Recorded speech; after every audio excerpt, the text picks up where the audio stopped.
ہے وہ بھی مزدور کی کمائی کھا رہا ہوتا ہے، وہ بھی مزدور کی، تو مزدور تو شیر ہے، انہیں سر جھکا کے نہیں جینا چاہیے، انہیں سر اٹھا کے جینا چاہیے۔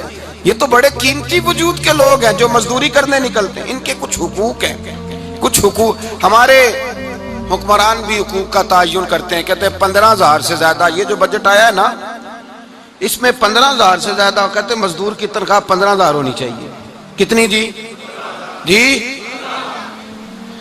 15,000 سے کون سا گھر چلتا ہے؟ ویسے مولویوں کی بھی اتنی ہے، اور میرے خیال ہے کم مولویوں کی 15,000 ہے، 10 کے قریب ہی ہے، اور اس کو بھی کہتے ہیں کہ تو بڑا کھاتا ہے، ارادہ ہے عید کے بعد تجھے چھٹی کرا دی جائے، بڑے خرچے ہیں تیرے مولوی۔ 15,000 روپیہ تنخواہ مزدور کی، گزارا ہوتا ہے؟ آؤ میں تمہیں وہ اس بارگاہ پہ لے جاؤں جس نے سب کو شانیں عطا فرمائی ہے۔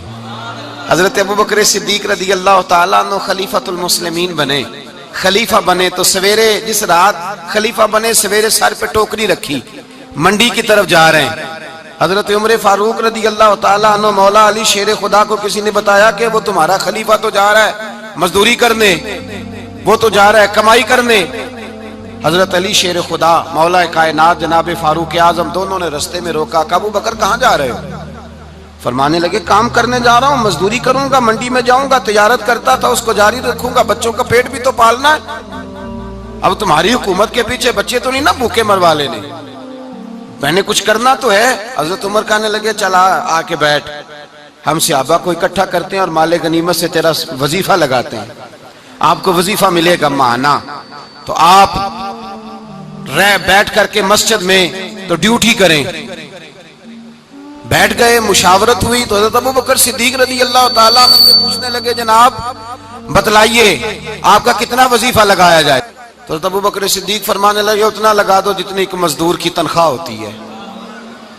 تو ایک صحابی بول کے بڑے میٹھے اور دھیمے لہجے میں کہنے لگے ابوبکر اگر تیرا گزارا نہ ہوا تو، اگر تیرا گزارا نہ ہوا تو۔ حضرت ابوبکر صدیق فرمانے لگے اگر میرا گزارا نہ ہوا تو میں مزدوروں کی تنخواہوں میں اضافہ کر دوں گا، اگر مزدوروں کے گھر جلنے لگیں گے تو میرا بھی چلے گا، میں ان کی تنخواہیں بڑھاؤں گا صرف اپنی۔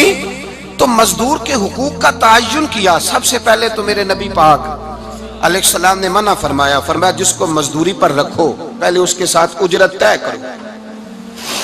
حضور صلی اللہ علیہ وسلم نے فرمایا جب تک اجرت واضح نہ ہو جاؤ کسی کو کام پر، جب تک اجرت واضح نہ ہو جائے، مکمل نہ ہو جائے کہ کیا دینا ہے، طے کریں۔ کیا لوگے جو جناب دے دیں گے لے لوں گا، شریعت اس کو پسند نہیں کرتی، محبوب نہیں رکھتی۔ پہلے اس کے ساتھ پہلا حق مزدور کو یہ دیا کہ اس کی اجرت پہلے، بولیے اجرت پہلے اجرت طے ہوگی، یہ پہلا حق ہے۔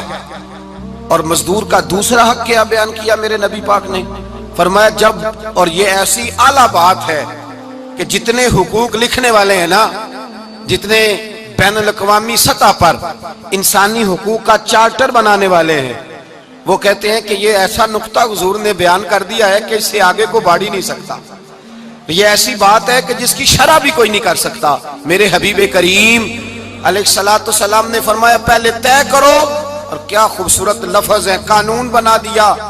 فرمایا جب مزدور مزدوری کر لے تو اس کا پسینہ خشک ہونے سے پہلے اسے ادا کر دینا، اس کا پسینہ خشک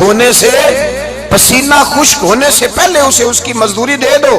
بیچارے نے محنت کی ہے اپنے گھر جائے، یہ نہیں کہ اس نے مزدوری کیا تو تم نے کہا نہیں ادھر سے پینٹ صحیح نہیں ہوا، یہ تو لے جا 2,000 اور پھر میں تیرا حساب کروں گا، ابھی ذرا میں چیک کرا لوں 2-4 لوگوں کو بلا کر کے، وہ فلاں جگہ سے نا ایک کونا خالی رہ گیا۔ اللہ سے ڈرنا چاہیے، اللہ سے ڈرنا چاہیے۔